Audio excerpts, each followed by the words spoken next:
Hey guys, Cam McClellan. Al Lewison. Welcome to today's Wealth WOD.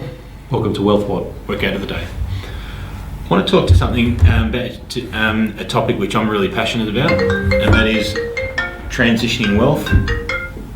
G'day mate, how are you?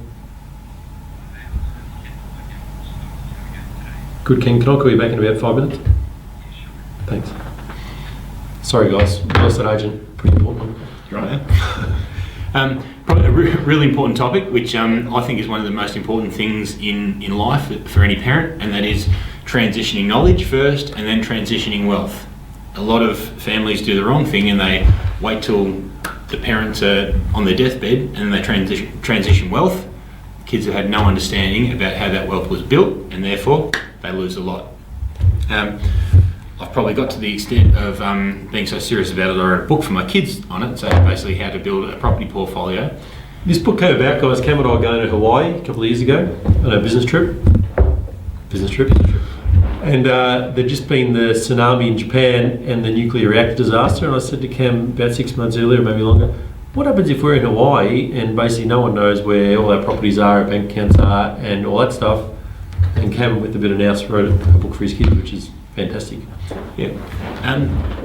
Now I've got young kids, so 7, 4, 3. Hannah, Gus, and Lucy. Lucy's talking about number 4. Al's got similar age kids. Who do you got? You got 5, 3, 6 months. 6 months. There you go. So at this stage of life, our whole concept about transitioning knowledge at this point in time is trying to get kids to just generally be around investing and property. Getting used to business, and this is what Dad does, and so just being around plans of houses, on construction sites, talking to agents, amongst boardroom negotiations, and literally just being around it. So getting familiar with the concept of investing and property, and that's basically, I believe, all you can really do until kids start earning a wage in a part-time job. So, and this comes back to associating time spent working with dollars earned. And at that point in time, you can start giving them an understanding of how long it could take to pay off a property, doing it the hard way, and some of the other things involved.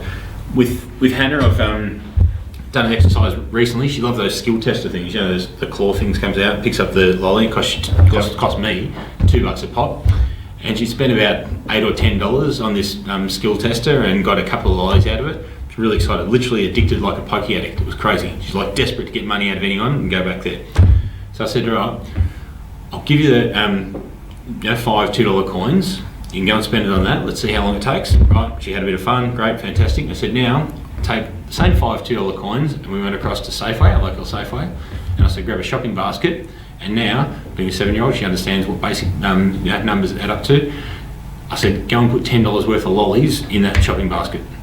So she went. She was amazed at how much money she'd wasted on the skill testers, which were high risk expenditure for her money, as opposed to the shopping basket. Let's apologise to all the dentists out there. But yeah. So I didn't let her buy the lollies, so that's just an exercise. But let's face it, she's still going to go back to those skill testers. So something that sort of opened my eyes to, we were away at the snow recently, you might have seen the WODs, and one afternoon we sort of got snowed in a bit, and before we went up, Beth bought Monopoly Junior, which is a Monopoly game set up for young kids, so kids sort of 5 years old. Pretty simple, every property you buy is basically $1, and when you land on a property you pay $1 rent.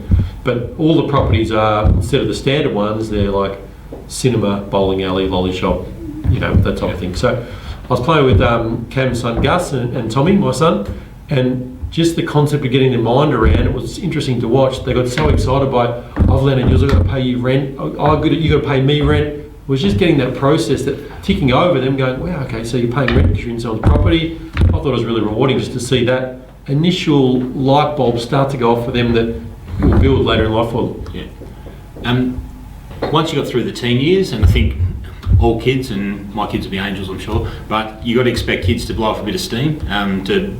You can't put an old head on young shoulders, as the saying goes. So kids, hopefully you can guide them through those later teen years, early 20s, to the point where they can start to comprehend and start to get a level head on them.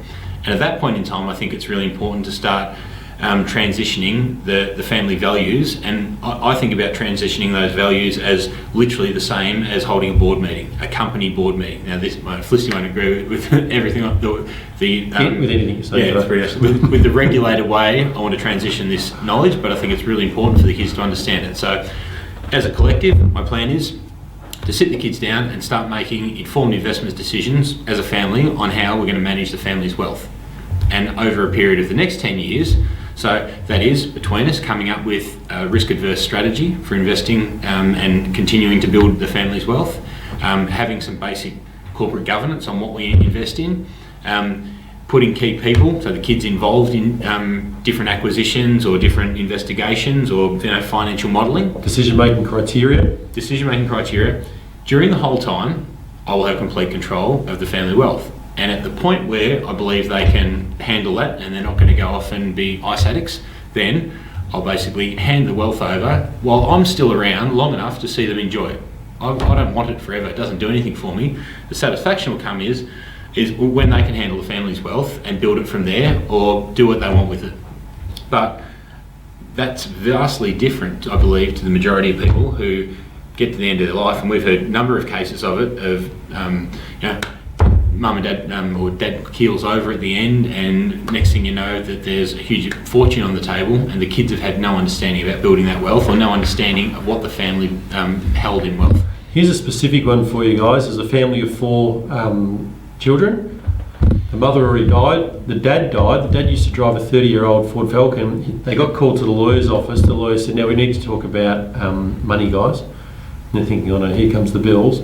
The lawyer said, "Your dad's left you $50 million. They didn't know he had any money. They had no idea. It's a true story, guys. True story. $50 million. They thought he was broke driving a 30-year-old car. And we only know that story because they work with us. Guys, hopefully it gives you an understanding about how to talk to kids about wealth at different ages and how to scope them up. And we thought we'd dedicate this WOD to Elle's brother, our good friend Matt Lewison. Matthew the Dream Crusher. And Claire. They're about to have a new baby. So, what up? What up, baby?